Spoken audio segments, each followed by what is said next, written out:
Bunions really are a shifting of the bones in your feet. So the long bones that run down the middle shift outwards and the toes sort of shift inwards, which gives this sort of angular shape with a hard bump on the edge. They can be inherited. So if you look at your family members and say your grandma or your mum or even your dad has a bunion, there is the potential that you might have a bunion also. Bunions can also be caused by footwear. If you imagine squeezing your foot into a tiny little space, it encourages and forces your big toe to squeeze in this space, which also then encourages your bunion to poke out.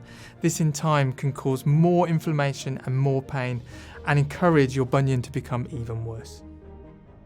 When the joint is inflamed and sore, you can use pads to buffer the shearing between your shoes and your feet. If the bunion becomes considerably worse over time, so you find it difficult to walk, this is a sign that you really need to see professional help, because surgical intervention might be your next option. Some steps that you can take to avoid a bunion would be quite a simple one: to avoid wearing really tight fitted pointed shoes. Wear your trainers when you need to, wear your high heel shoes when you also need to, but switch it up, because then your bunion won't feel so painful at the end of the day. If you don't treat a bunion, it might lead to further complications.